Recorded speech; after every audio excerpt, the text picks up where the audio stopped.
Hello students, welcome to Blossom Online Education. In this lecture, we will learn these topics: constant polynomial, zero polynomial, zeros of polynomial, and that's it. Okay, so we will start with the first one. Okay, constant polynomial. Constant polynomial means होता है ऐसा polynomial जिसमें एक ही term हो, है ना, और जो कि क्या हो, कांस्टेंट हो, उसे बोलते हैं constant polynomial. ओके जैसे मान लो 5, ये क्या है, एक कांस्टेंट पॉलिनोमियल है. ठीक है, समझ में आया. Okay, let us read it's definition quickly. A polynomial containing one term only consisting a constant term is called a constant polynomial. The degree of non zero constant polynomial is zero, है ना. जो degree होती है ना, degree मतलब क्या, basically उसमें जो वेरिएबल होता है उसकी हाईएस्ट पावर. तो यहाँ पे अगर मैं बात करूँ इसकी हाईएस्ट पावर, तो 5 के साथ मान लो कोई वेरिएबल होगा x, उसकी हाईएस्ट पावर कितनी होगी. अब यहाँ पे क्या लिखा है, the degree of a non zero constant polynomial is zero. उसकी डिग्री क्या होगी, ज़ीरो. ऐसा समझ में आया. ओके, क्लियर है. Okay, let us start with the next one. Zero polynomial. Zero polynomial क्या, a polynomial consisting of one term namely zero only is called a zero polynomial. ठीक है, क्या बोल रहा है, एक पॉलिनोमियल जो कि कंसिस्ट कर रहा है एक टर्म जो कि क्या है, ज़ीरो ओनली, उसको क्या बोलते हैं, zero polynomial. The degree of a zero polynomial is not defined.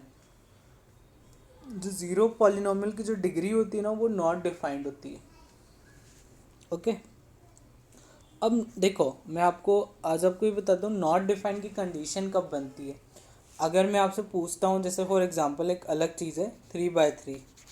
3/3 कितना हो रहा है, 1. 4/4 ये भी 1. मतलब हम लोगों इस पैटर्न को हम लोग ऐसा ऑब्जर्व कर सकते हैं कि न्यूमरेटर और डिनोमिनेटर सेम हो तो आपको रिजल्ट में क्या मिलता है, 1. ठीक है, ये क्लियर है.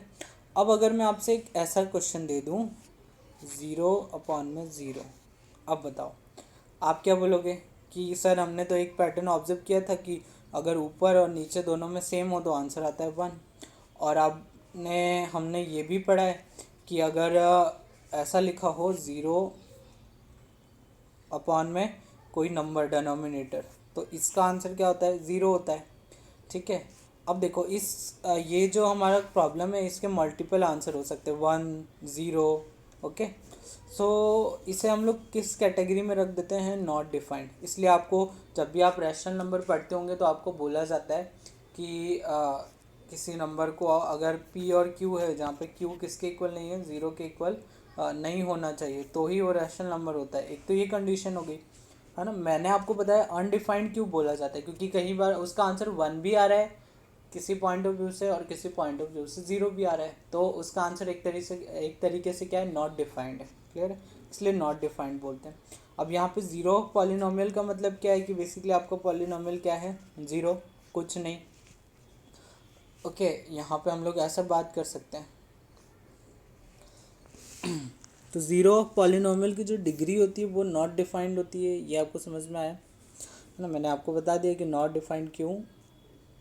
ओके, अगला है ज़ीरोज़ ऑफ अ पॉलिनोमियल. एक पॉलिनोमियल के zeros, basically zeros of a polynomial मतलब क्या होता है, solutions of the given polynomial, है ना, या roots of the given polynomial, ये भी आप बोल सकते हो.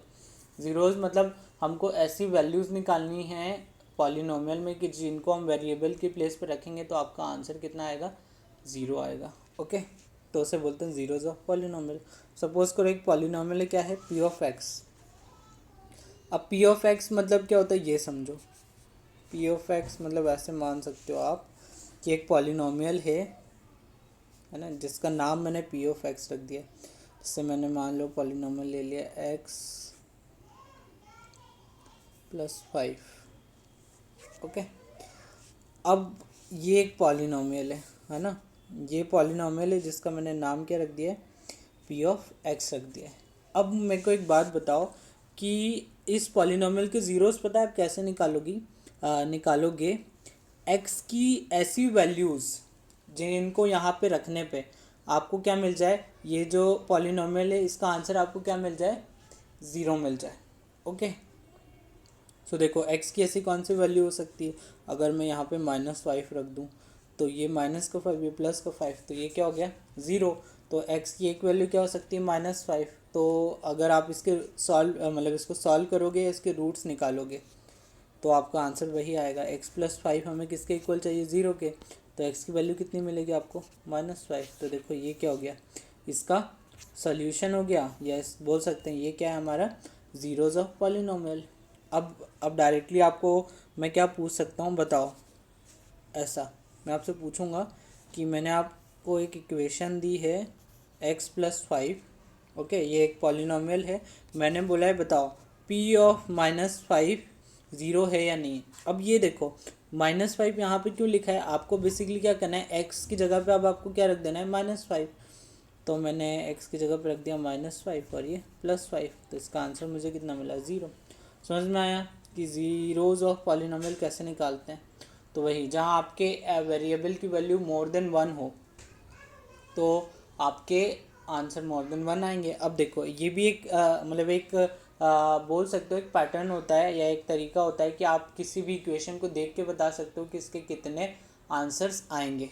ओके, अगर देखो हमने पॉलिनोमियल के फॉर्म्स पढ़े थे, कैसे पढ़े थे कि क्वाड्रेटिक होती है, क्वाड्रेटिक में x है ना। सबसे पहले क्वाड्रेटिक के पहले हमने लीनियर पढ़ा था, है ना, लीनियर, उसके बाद क्वाड्रेटिक, फिर आ जाएगा आपका क्यूबिक, देन आ जाएगा बाय क्वाड्रेटिक। तो याद रखना जो यहाँ पे जो आपके पॉलिनोमियल की जो डिग्री होती है ना, डिग्री ही आपको बताती है कि आपके इसके कितने आंसर आएंगे। जैसे आप देखो यहाँ पे x की पावर कितनी है, 1। तो ये जो आप मतलब आपके पास अगर कोई लीनियर पॉलिनोमियल है तो याद रखना उसके मैक्सिमम ज़ीरोज़ कितने आएंगे या मैक्सिमम आंसर कितने आएंगे, 1। क्वाड्रेटिक की बात करें तो x की पावर कितनी है, 2, तो इसके रूट्स कितने आएंगे, 2। फिर x की पावर 3, इसके रूट्स कितने आएंगे, 3। x की पावर 4, इसके रूट्स कितने आएंगे, 4। ऐसे समझ में आया। ओके, रिमार्क क्या है, finding the zeros of a polynomial p of x mean solving the equation. वही मतलब p जीरोज ऑफ पॉलिनोमियल पता करना मतलब वही होता है इक्वेशन को सॉल्व करना। ओके, सो ये पहला क्वेश्चन है जो हम लोगों को सॉल्व करना है। क्या बोल रहा है पहला question, find the value of the polynomial. ये पॉलिनोमियल गिवन है, इसकी वैल्यू आपको पता करनी है इन नंबर्स पे। अगर x की वैल्यू 0 रख दें तो क्या होगा, x की वैल्यू -1 रख दे तो क्या होगा, और x की वैल्यू 2 रख दे तब क्या होगा। तो देखो मैं x की वैल्यू -1 रख देता हूँ। ओके, तो 5 आपको पहले ये एज इट इज़ यहाँ पे नोट कर लेना है, ये वाली इक्वेशन यहाँ पे नोट कर लेना है। उसके बाद आगे से सॉल्व करना है, x की जगह पे -1 तो -1, फिर -4 -1 का स्क्वायर और +3। अब इसको फर्दर आगे सॉल्व करना है, ये हो जाएगा -5, ये 1 -1 का स्क्वायर 1 हो जाएगा, -4 और ये +3। तो ये कितना हो जाएगा, -4 और -5 तो हो जाएगा -9 और +3। तो इसे सॉल्व करेंगे तो क्या हो जाएगा, -6। तो मैं अगर x की जगह पे -1 रखूँगा इस पॉलिनोमियल में तो मुझे आंसर कितना मिलेगा, -6। ओके, तो ऐसे ही बाकी दो नंबर्स को रख के आपको चेक कर लेना है। क्लियर है। अगला क्वेश्चन है कि जो गिवन पॉलिनोमियल है ना, आपको उसकी वैल्यूज़ चेक करनी इस पे है। देखो जैसे पहला है तो आपको बताना है p ऑफ 0 क्या होगा, मतलब y की जगह पे आपको क्या रख देना है, 0 रख देना है इसमें। फिर p ऑफ 1 निकालना है इसी इक्वेशन के लिए, फिर p ऑफ 2 निकालना है और आपको हर बार निकालने के बाद आपको अपना आंसर बता देना है। ऐसा एक के लिए करना है, उसके बाद सेकेंड के लिए, फिर थर्ड के लिए और फिर फोर्थ के लिए। तो ऐसे आपको इसे सॉल्व करना है। क्लियर है। तो ओके ठीक है, आप लोग इसे सॉल्व करिएगा। इसके अलावा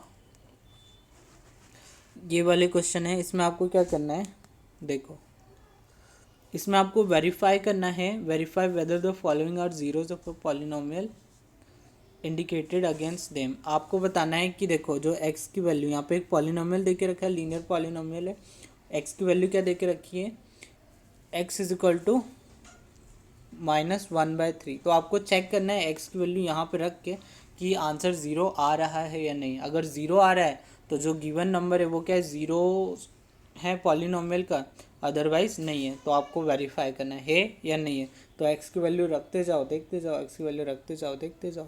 ओके, ऐसा। फिर उसके बाद लास्ट वाला क्वेश्चन क्या बोल रहा है, find the zero of the polynomial in each of the following. आपको क्या बताना है, ये जो गिवन पॉलिनोमियल है इसमें आपको ज़ीरो बताना है। तो ज़ीरो कैसे बताओगे, बेसिकली इक्वेशन को सॉल्व करके। जैसे पी ऑफ एक्स आपको दे के रखा है x+5, तो अब आपको x+5 में से x की वैल्यू निकालना है। तो x इज इक्वल, ये इस पूरे को क्या करना है, आप x+5 इज इक्वल टू 0 के इक्वल रखना। x की वैल्यू निकालना है तो 5 को उधर भेजेंगे -5। तो इसमें इसका ज़ीरो क्या हो गया, पहले के लिए ज़ीरो पॉलिनोमियल क्या हो गया, -5। मतलब अगर आपने p ऑफ -5 निकाला तो ये आपका ज़ीरो होगा। ऐसे सबके लिए आपको चेक करना है। क्लियर है? ओके, तो ये क्वेश्चंस आपको सॉल्व कर लेना है। उसके बाद नेक्स्ट जो हम लोग की अगली क्लास होगी उसमें हम रिमाइंडर थ्योरम पढ़ेंगे और factor theorem. Okay students, then see you in the next class. Bye bye.